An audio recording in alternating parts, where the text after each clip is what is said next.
कालिया नाग के विषय में श्रीमद् भागवत में वर्णन है, उसका विष सामान्य नहीं था। कालिया नाग का विष साधारण नहीं था। ऐसा कहते हैं कि कालिया नाग जिस क्षेत्र में रहता था तो करीब 200 गज यमुना जी का क्षेत्रफल कालिया नाग ने अपने विष से विषैला किया हुआ था।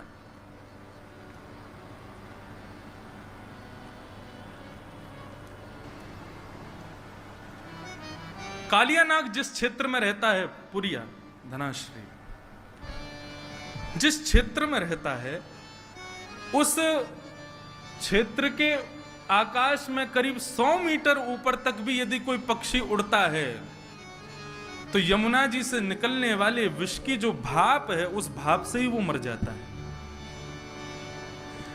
कालिया नाग जिस क्षेत्र में यमुना जी में रहता है वहां करीब करीब आसपास की भूमि में कोई हरे भरे पौधे नहीं है, वृक्ष नहीं है, पेड़ नहीं है। यहां तक कि ऐसा वर्णन है कि कोई तीर पर यदि उस जो काली दह है, आज कालिया का घाट है, उसको कालिया कृष्ण घाट कहा जाता है, वहां यदि कोई भ्रमण भी करता था तो यमुना से निकलने वाले विष की सुगंधी मात्र से उसका वो मूर्छित हो जाता था। इतना विषैला था कालिया।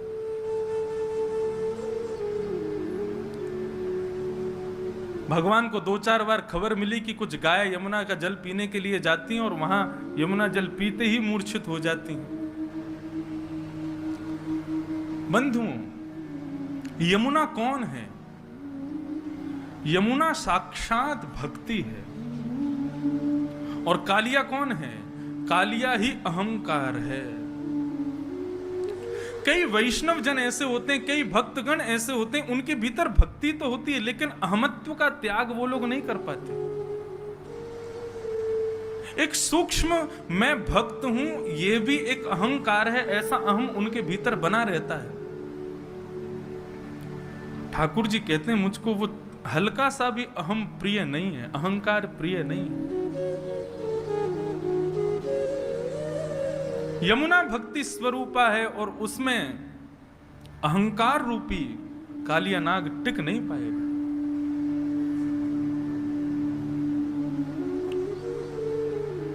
यमुना के तीर पर हरियाली नहीं है, इसका भाव यह है कि जिस व्यक्ति के अंदर भक्ति तो है लेकिन अहमत्व रहता है, उसके आसपास दूर दूर तक भी भगवान की कृपा प्रकट नहीं होती, भगवान की कृपा विद्यमान नहीं होती। इसलिए बंधु, भक्त बने तो सबसे पहले इस चीज का विशेष ध्यान रखें कि हमारे भीतर अहमत्व ना हो। गोपियों यथा ब्रज गोपिका नाम, नारद भक्ति सूत्र में श्री नारद जी महाराज कहते हैं कि ब्रज की गोपियां उनसे बड़ा कोई भक्त नहीं है। लेकिन रास करते करते उनके भीतर भी एक अहमत्व की गंध तो आई थी, जिसके कारण ठाकुर जी वहां से भी अंतर ध्यान हो गए। आज इतनी कथाएं हम लोग सुनते हैं, इतना भगवत नाम हम लोग गाते हैं, इतने नाम जप हम लोग करते हैं, इतनी ठाकुर जी की सेवा हम लोग करते हैं, फिर भी ठाकुर जी का किंचित मात्र भी अनुभव हमको क्यों नहीं होता? क्योंकि किसी ना किसी रूप में अहम तो भीतर है। कालिया नाग हमारे भीतर बैठा है।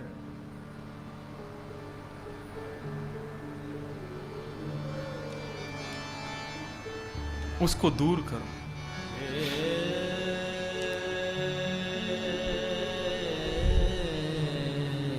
लेकिन एक आश्चर्य की बात, काली दह पर एक भी वृक्ष नहीं है, एक भी हरियाली नहीं है, एक भी घास नहीं है विष के कारण, लेकिन एक कदम्ब का वृक्ष है जिस पर चढ़कर के भगवान कूदे थे। ये कदम्ब वृक्ष, क्योंकि श्रीमद् भागवत में स्पष्ट लिखा है, कृष्ण कदम्ब मदिरुहा ततो दितुंग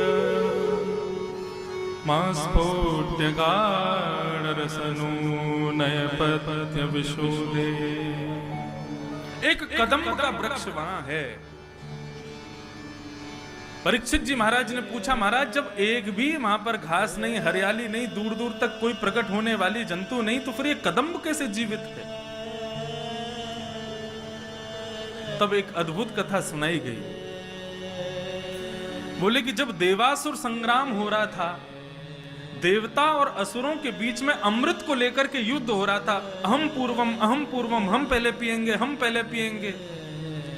उस समय भगवान ने विचार किया ये तो बहुत युद्ध हो रहा है, इनको संभालने के लिए, इनको रोकने के लिए कोई स्त्री का प्रकट होना बहुत जरूरी है। और उस समय विष्णु भगवान ने, नारायण ने विचार किया कि मैं मोहिनी रूप धारण करूं। तब भगवान ने गरुण जी को आदेश किया, बोले गरुण मुझे थोड़ा समय लगेगा, मैं मोहिनी रूप धारण करके आ रहा हूं, तब तक इस पूरे युद्ध को तुम संभालो, अमृत कलश का तुम रक्षा करो। गरुण जी महाराज उड़ते हुए आए और समुद्र मंथन में निकले हुए अमृत कलश को लेकर के सीधे पहुंचे नासिक, और नासिक में ले जाकर के गड्ढा करके वहां उसको गाड़ने लगे। इतने में ही क्या देखते हैं, 33 करोड़ देवता और दैत्य सब दौड़े दौड़े वहां भी आ गए। गरुण जी महाराज ने तुरंत वहां से अमृत कलश निकाला, 2-4 बूंद वहां गिर गई, इसलिए कुंभ वहां होने लगा। सीधे भागे प्रयागराज। प्रयागराज में भी समस्त देवता असुर आ गए, वहां से भागे हरिद्वार। हरिद्वार से जब भागने लगे तो कहां पहुंचे, यमुना के पुलिन पर। चाहते तो थे वृंदावन में विराजे, लेकिन देवता और असुर इतनी द्रुत गति से पीछा कर रहे थे कि थोड़ी देर बैठने का ही अवसर मिला। कहां बैठे, बोले यमुना के पुलिन पर विराजमान एक कदम्ब के वृक्ष पर बैठे, कलश को लेकर के। इसलिए वृंदावन में कुंभ नहीं लगता, कुंभ से पूर्व, हरिद्वार कुंभ से पूर्व केवल बैठक होती है। क्यों? क्योंकि अमृत कलश को लेकर के गरुण जी यहां बैठे थे, और उस समय अमृत कलश से कुछ बिंदु छिड़क करके उस कदम्ब ने अपने भीतर धारण कर लिए थे, जिसकी वजह से कालिया नाग के आगमन पर सब कुछ वहां से जा चुका था, लेकिन कदम्ब वृक्ष तब भी विद्यमान था, जिस पर चढ़कर के भगवान कूदे थे यमुना जी।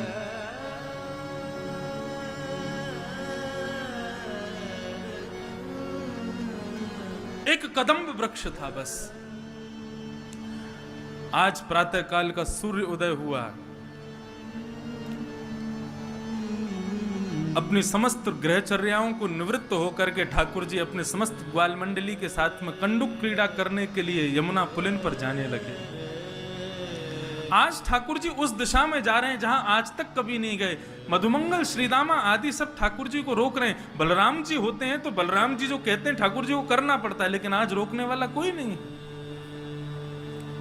श्रीदामा कहते हैं लाला आज हम दूसरी तरफ क्यों जा रहे हैं? बोले आज हम यहीं खेलेंगे। मां खेलते खेलते हार गए।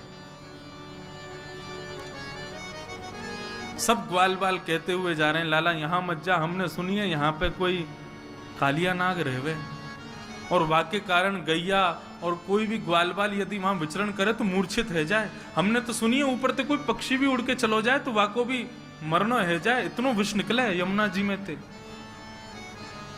अरे ठाकुर जी बोले सब बनी वही बात है, कोई यमुना में कूद के स्नान ना करे, या हमारे सबने भ्रम फैला रखो, ऐसा कछू ना है, चलो मेरे साथ। जैसे ही पहुंचे बंजर भूमि, दूर दूर तक केवल काली रेत दिखाई दे रही है।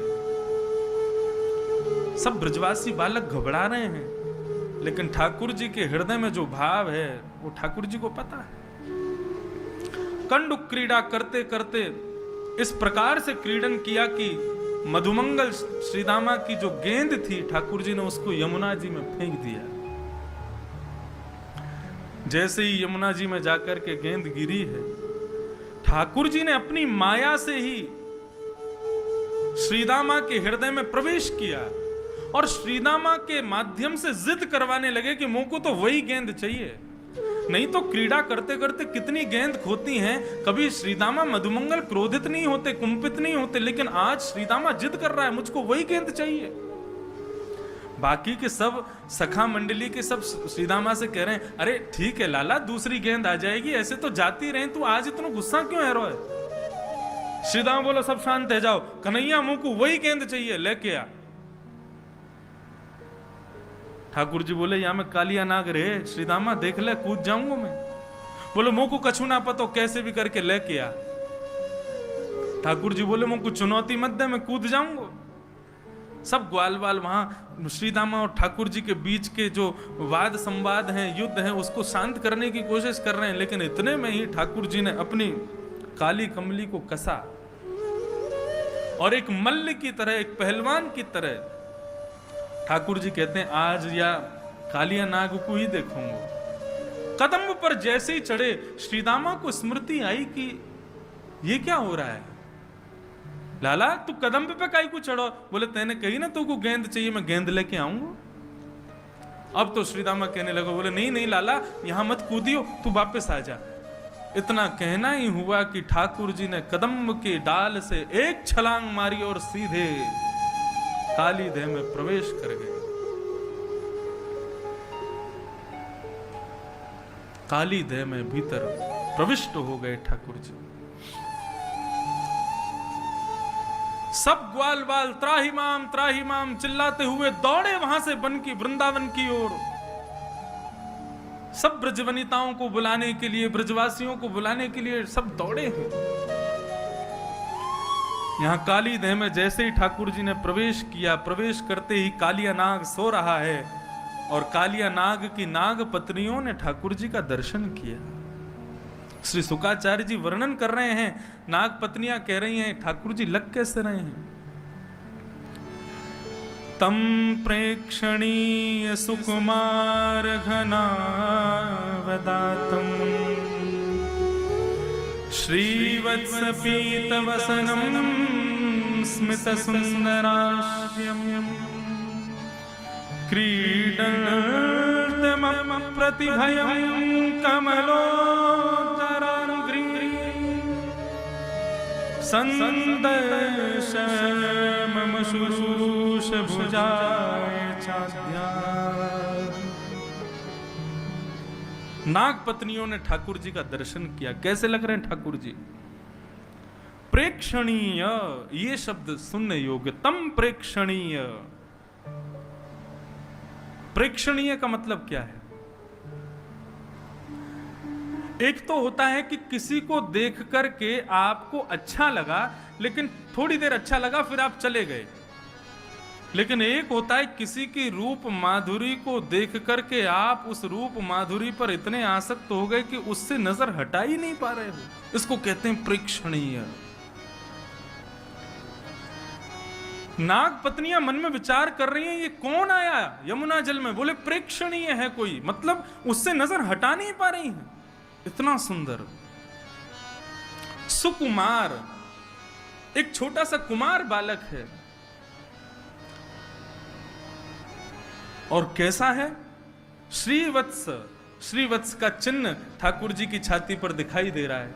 पीत वसनम, पीतांबरी पहनी हुई है। स्मित सुंदर,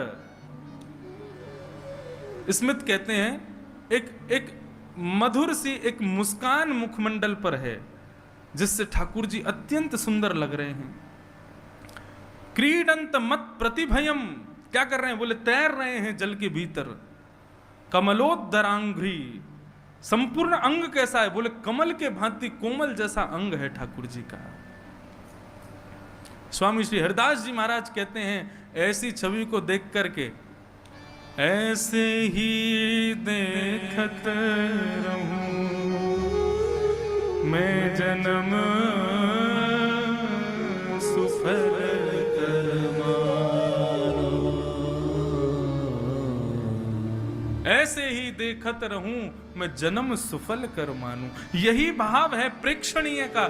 मतलब नाग पत्नियों का मन हो रहा है कि हम इसको देखते ही रहें, इससे नजर हटावे नहीं, इतना सुंदर है। ऐसे सुंदर सुकुमार ठाकुर जी को देख करके नाग पत्नियां मोहित हो गई। तभी ठाकुर जी भीतर प्रवेश करते हैं और नीचे देखते हैं और देख करके देखते हैं कि कालिया नाग सोया हुआ है। वेग से जाते हैं ठाकुर जी और उसके सोए हुए फण के ऊपर अपना पादप प्रहार करते हैं और उस प्रहार से कालिया नाग विशाल रूप धारण करके ठाकुर जी के सामने खड़ा हो जाता है। एक तो सर्प गुस्सैल होता है और उसमें भी सोए हुए सर्प को छेड़ दिया जाए तो उस समय उसका क्रोध इतना भयंकर होता है कि यदि किसी को डस दे तो दुनिया की कोई ताकत उसको बचा नहीं सकती। 101 फन हैं कालिया नाग के। विशाल विकराल कालिया नाग ठाकुर जी के सामने खड़ा हो गया। जैसे ही ठाकुर जी को देखा, कुछ सोचता तो बाद में सबसे पहले फन मारा। जैसे ही फन मारने के लिए आगे बढ़ा, ठाकुर जी 2 कदम पीछे को हट गए। जैसे ही पीछे हटे तो फन जाकर के ठाकुर जी के चरण के अंगुष्ठ के अग्रभाग में लगा। शुकाचार्य जी वर्णन करते हैं, परीक्षित, ठाकुर जी पूर्ण रूपेण मन बना करके गए थे कि आज कालिया नाग को जीवित नहीं छोड़ेंगे, लेकिन कालिया नाग ने जैसे ही फण मारा और वो फण जाकर के ठाकुर जी के चरणों के अग्रभाग में लगा तो ठाकुर जी के मन में आया, बोले अरे कालिया नाग, मैं तो तुझे मारने आया था, लेकिन अब तेने प्रणाम कर लिया, अब तू शरणागत हो गया, अब तेरा वध नहीं कर पाऊंगा। शरण गए प्रभु ताही न त्यागा, त्याग नहीं सकता तुझे मैं अब। पीछे हट गए ठाकुर जी। जैसे ही नीचे फण मारा तो फण नीचे जमीन में लगा, उससे और ज्यादा लग गई कालिया नाग के, तो और कुंपित हो गया, क्रोधित हो गया। आबाल वृद्ध बनिता सर्वेंग पशुवृत्तय, सब दौड़े दौड़े आए। जैसे ही पूरे वृंदावन में पता चला कि ठाकुर जी काली देह में कूद गए हैं, छोटे छोटे बालक, बड़ी वृद्ध माताएं, युवती, गोपियां सब दौड़े हैं यमुना पुलिन की ओर। और ऐसा वर्णन करते हैं कि दौड़ करके वहां खड़े होके देख नहीं रहे, सब दौड़ करके काली देह में कूदने को ही तत्पर हो रहे हैं। इतने में ही बलराम जी पहुंचे और बलराम जी ने जाकर के काली देह के किनारे पर समस्त गोपांगनाओं को, समस्त ब्रजवासियों के चरणों में प्रणाम करके सबको रोका।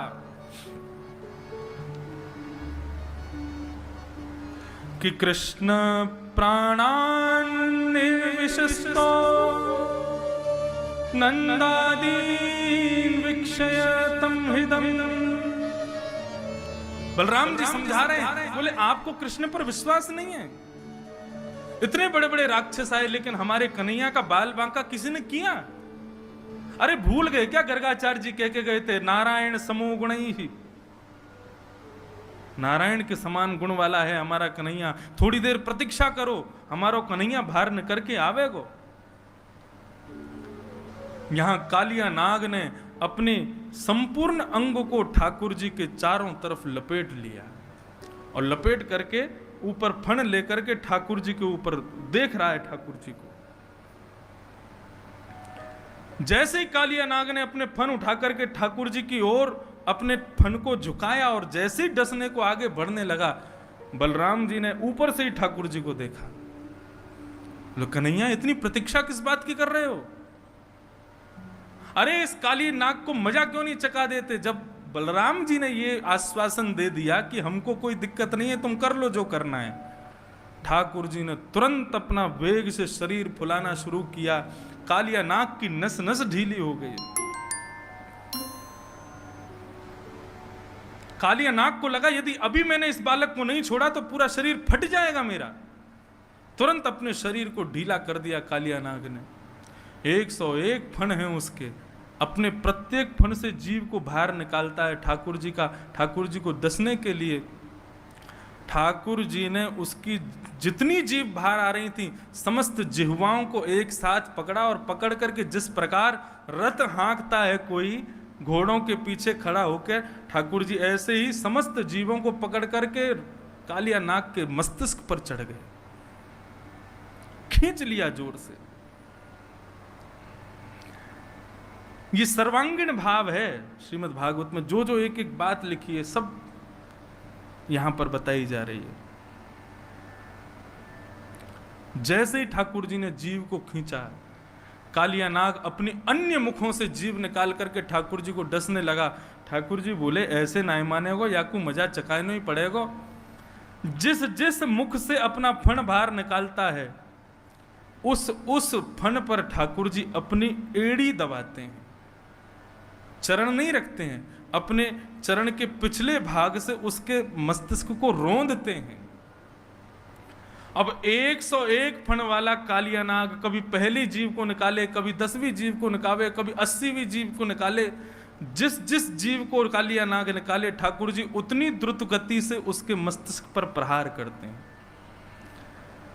करते करते इतनी तीव्र गति से, इतनी द्रुत गति से ठाकुर जी वहां पर कूदने लगे कि आकाश में दर्शन कर रहे समस्त देवताओं को लगने लगा कि ठाकुर जी कहीं तांडव नृत्य तो नहीं कर रहे। समस्त देवता बोले अरे मृदंग लाओ, गाजे बाजे लाओ, भैया राग रागनी गाओ, हमारे श्याम सुंदर आज नृत्य कर रहे हैं। यहां बेचारो कालिया नाग मरो जा रहे है और आकाश में सबको लग रही है कि ठाकुर जी नृत्य कर रहे हैं।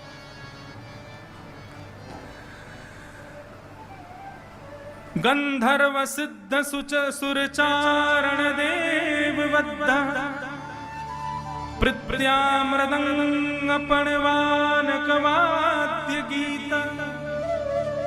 सारे देवता गंधर्व आकाश में मृदंग बजाने लगे, कांसे बजाने लगे, गीत गाने लगे, पुष्प वर्षण करने लगे। बोले आज हमारे ठाकुर जी नृत्य कर रहे हैं। शुक्राचार्य जी कह रहे नृत्य हो नहीं रहा है, लेकिन सबको लग रहा है कि ठाकुर जी नृत्य कर रहे हैं। जैसे ही ठाकुर जी ने द्रुत गति से घूमना शुरू किया, आकाश मार्ग से समस्त देवता गाने लगे।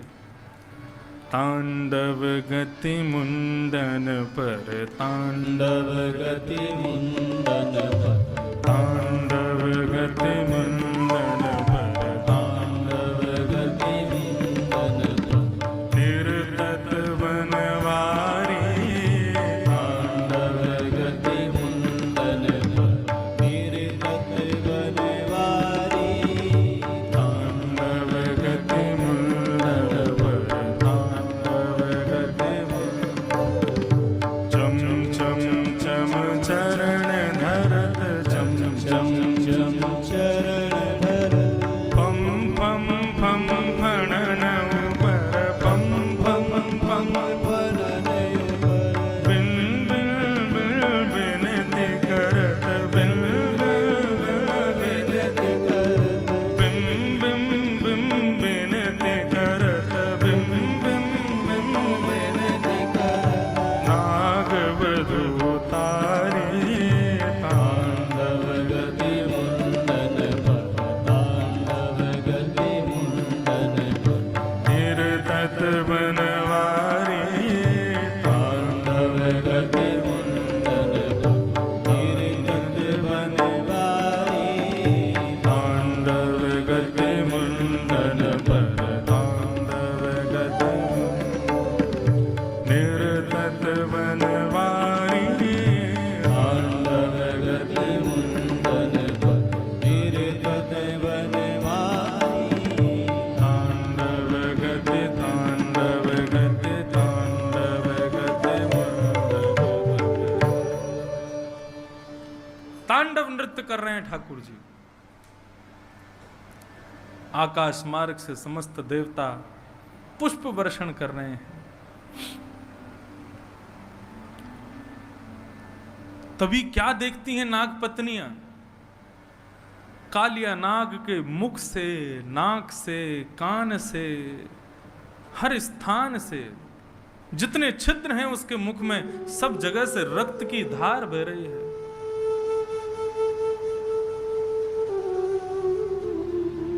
नाग पत्नियों ने सोचा कि यदि अब ठाकुर जी से प्रार्थना नहीं की तो हमारे पतिदेव मारे जाएंगे, मर जाएंगे। तब यहां पर इतना सुंदर भाव कहते हैं शुक्राचार्य जी कि परीक्षित नाग पत्नियों ने सीधे जाकर के ठाकुर जी की स्तुति नहीं गाई। नाग पत्नियां काली नाग के बच्चों को लेकर के आई और बच्चों को आगे करते हुए, मतलब ठाकुर जी के सामने उनको थोड़ी दया आ जाए, उन बच्चों को आगे करते हुए फिर नाग पत्नियां हाथ जोड़ करके खड़ी और उन बालकों को दिखा करके फिर स्तुति गाती हैं ठाकुर जी की। और कितनी सुंदर मधुरतम स्तुति गाई है नाग पत्नियों ने, सावधानी से सुनिएगा। न्यायो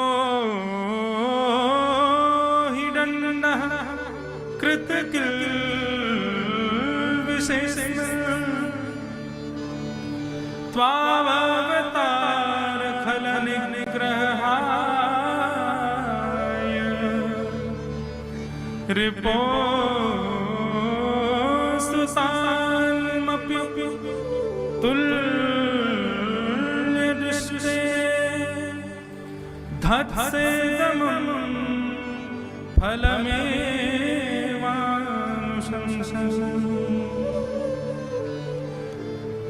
नाग पत्नियां कह रही हैं, हे प्रभु, न्यायो ही दंडः कृत किल विशेषमिन। किलविश कहते हैं पापी को, पाप को। पाप करने वाले को दंड मिलना चाहिए, वही न्याय है प्रभु। लेकिन आपका अवतार भी इसी के लिए हुआ है, खलों को इस प्रकार से सुधारने के लिए ही आपका अवतार हुआ है। बल्कि आपका स्वभाव तो कैसा है, बोले रिपोह सुतान अपपि, बोले आप अपने दुश्मन में और अपने पुत्र में भी भेद नहीं करेंगे यदि वो गलत हो तो। हम जानते हैं प्रभु आपका स्वभाव मंगलमय है, निर्मल है, लेकिन हम तो ऐसा समझती हैं कि हमारा पति पापी नहीं है, इसने पाप नहीं किया है। तो बोले क्या है, बोले धत्से दमम अनुग्रहोयम भवतः कृतो हीनो। हमारा पति पापी होता तो आप दंड देते, लेकिन आप दंड नहीं दे रहे हैं, आप तो हमारे पति के ऊपर, कालिया नाग के ऊपर कृपा कर रहे हैं। अपने चरणार विंदों को उसके प्रत्येक मस्तिष्क पर रख करके आप कृपा कर रहे हैं।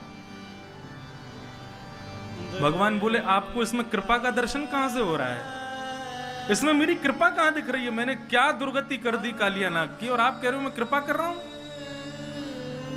तब गोपियां कितनी अच्छी बात कहती हैं, ननाकपृष्ठं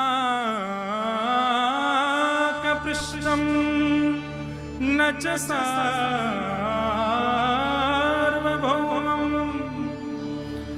न पारमेष्ठं न रसाधिपत्यं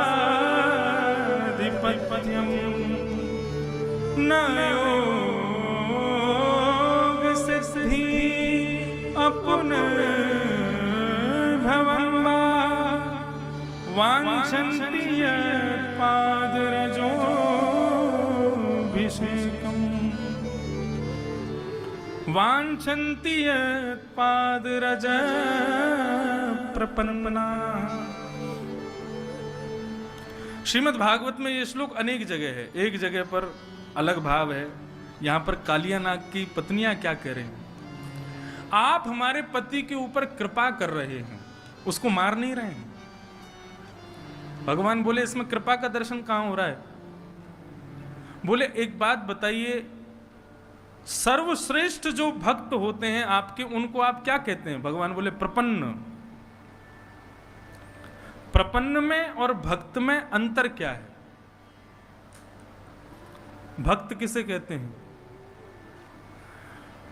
जिसको राधा रमन जी की याद करनी पड़ती है, जिसको राधा रमन जी के दर्शन के लिए वृंदावन आना पड़ता है, जिसको राधा रमन जी की मंगला के लिए सुबह 4 बजे उठना पड़ता है, उसको कहते हैं भक्त।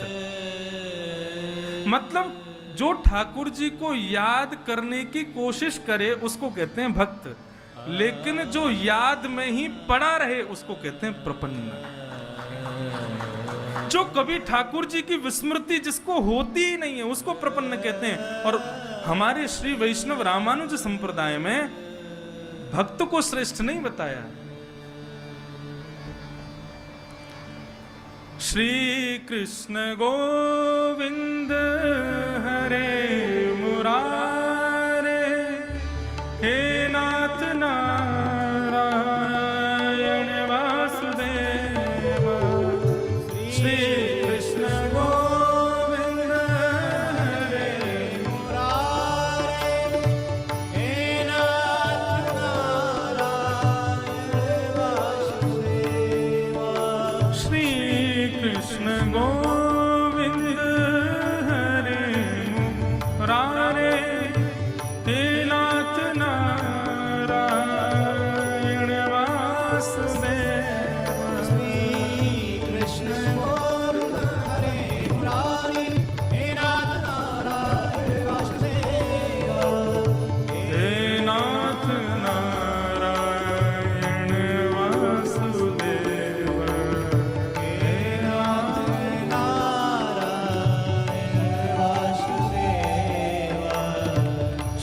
कृष्ण गोविंद हरे मुरारी, हे नाथ नारायण वासुदेव। श्री कृष्ण गोविंद हरे मुरारे, हे नाथ नारायण वासुदेव। बहुत ध्यान से सुनिएगा। मुझे वास्तव में इतना आनंद आया जब नाग पत्नियों की स्तुति सुनी। वो कितने बुद्धिमत्ता से, कितनी बढ़िया तरीके से अपने पति को बचा रही हैं। वो भगवान से कहती हैं, प्रभु आपके विशिष्टतम भक्त को क्या कहा जाता है? प्रपन्न। और प्रपन्न का अर्थ क्या होता है? जो आपको याद करता है, कभी कभी उसको भक्त कहते हैं, या जिसको याद करने के लिए कोशिश करने, या फिर इतना कहें, समझिए, भगवत प्राप्ति के लिए जो साधनों का सहारा लेवे उसको कहते हैं भक्त। और बिना साधन के साध्य की गोपियां कह रही हैं, कहते हैं प्रपन्न। वांछन्ते यत्पादरच प्रपन्न। बोले प्रभु आपके प्रपन्न भक्त क्या चाहते हैं आपसे? कुछ नहीं चाहते। न नाग पृष्ठम न च सार्वभौमम न पारमेष्ठम न रसाधिपत्यम न योग सिद्धि पुनर्भवम बा। ना ही उनको स्वर्ग चाहिए, ना ही उनको वैकुंठ चाहिए, ना ही सार्वभौम चाहिए, ना ही रसाधिपत्य चाहिए, ना ही नरक का स्वामी बनना है उनको। आपके प्रपन्न भक्त को केवल आपके चरणों की रज चाहिए और कुछ नहीं चाहिए। ये प्रपन्न भक्त की ख्वाहिश है जीवन की, उसको केवल आपके चरणों की रज चाहिए। और आज हमारे पति को चरण रज नहीं, साक्षात आपके श्री चरणारविंद प्राप्त हो रहे हैं। हम कैसे कह लें, हम कैसे समझें इस बात को कि हमारा पति कोई कोई कोई किल्विश है, इसने कोई पाप किया है? नहीं प्रभु, हमारे पति ने जरूर ही तपः सुतपम किमनेन पूर्वम, इसने जरूर अपने पूर्व जन्म में कोई तप किया होगा जिसके फलस्वरूप आपके चरणारविंद इसको प्राप्त हो रहे हैं। तवांग रेणु स्पर्शराधिकार, हमारे पति को आज आपके चरण स्पर्श, चरण रेणु स्पर्श का अधिकार प्राप्त हुआ। हमें तो उससे यह पता लगा है कि हमारा पति कोई पूर्व जन्म का बहुत बड़ा तपस्वी है, इसने कोई पाप नहीं किया है। एक रसिक जन कह रहे थे, कालिया नाग ने इशारे में कहा होगा अपनी पत्नियों से, हाँ ठाकुर जी थोड़ा बहुत जो कृपा मुझे दे दो, इनको और दे दो। ये बहुत कह रही है मेरे पे कृपा दृष्टि हो रही है, एक एक फन से रक्त निकल रहा है, ऐसी मेरी दुर्गति हो गई। और ये कह रही है कि आपने बहुत कृपा की हमारे पति के ऊपर। पत्नियां कहने लगी चुपचाप खड़े रहो, हम बचा के ले जा रही हैं तुमको यहाँ से। लेकिन ठाकुर जी ने मना कर दिया, बोले मैं नहीं उतरूंगा नीचे, आज इसको जीवित नहीं छोड़ूंगा। तब नाग पत्नियों ने एक युक्ति अपनाई और कहा, प्रभु यदि आपके पाद प्रहार से कालिया नाग का वध हो गया ना तो जाएगी लाज तुम्हारी। कालिया नाग का कुछ नहीं बिगड़ेगा, आपका बिगड़ जाएगा। भगवान बोले मेरा कैसे बिगड़ेगा? बोले पति प्राण प्रदीयताम, हमारे पति को आप छोड़ दीजिए। क्यों? बोले यदि हमारे पति के प्राण निकल गए और कल को किसी ने पूछा, बोले भैया वो आदमी कैसे मर गया था? बोले उसके सिर पे काम मंडरा रहा था। वो कैसे मर गया? बोले उसके सिर पे काल मंडरा रहा था। वो कैसे मर गया? उसके सिर पे लोभ मंडरा रहा था। कोई पूछेगा कालिया नाग कैसे मर गया? बोले कृष्ण मंडरा रहे थे उसके सिर पे। आपकी लाज चली जाएगी यदि हमारा पति मर गया तो। तत्क्षण ठाकुर जी नीचे कूद गए, बोले नहीं फिर तो हम कालिया नाग को छोड़ देंगे। कालिया नाग के फण से नीचे उतर गए ठाकुर जी और नीचे उतर करके खड़े हो गए। कालिया नाग की हालत खराब हो गई। भगवान से कहने लगा, अरे उतर क्यों गए? आ जाओ, अभी और मारो, जान से खत्म कर दो, मार दो हमको, जीवित क्यों छोड़ रहे हो आप? कालिया नाग कहता है, स्वभावो दुष्टजो नाथ लोकानां यद सद्गृह। हमारा स्वभाव जो इतना दुस्त्यज बनाया वो किसने बनाया? भगवान बोले मैंने बनाया। पूरी सृष्टि की रचना आप करते हैं, प्रत्येक मानव को आप बनाते हैं, प्रत्येक जीव को आप बनाते हैं। हम सर्पों को आपने बनाया, सर्पों का इतना भयभीत, इतना भयावह स्वभाव आपने बनाया, हमारी जिह्वा में विष आपने भरा। भले अपने जन्म से मिले हुए स्वभाव को कोई कैसे छोड़ सकता है? कालिया नाग स्पष्ट करता है, स्वभावो द्विस्तजो नाथ लोकानाम यदसत ग्रह। व्यक्ति सबको छोड़ सकता है, लेकिन जन्म के बाद जो सबसे पहला स्वभाव उसके भीतर आता है उसको छोड़ना बहुत मुश्किल होता है। प्रभु मुझे विषैला आपने बनाया, मुझे क्रोधी आपने बनाया, इसमें मेरी क्या गलती है? आप मुझे क्यों मार रहे हैं? बहुत दुस्तर होता है जन्म से मिले हुए स्वभाव को छोड़ना। सर्पों को आपने बनाया, क्रोध आपने बनाया, विष आपने बनाया। यदि मेरी जीवा में अमृत भरते थे तो मैं पूरी यमुना को अमृत में बना देता, लेकिन आपने विष भरा है तो विष ही तो छोड़ूंगा। मेरी क्या गलती है उसमें?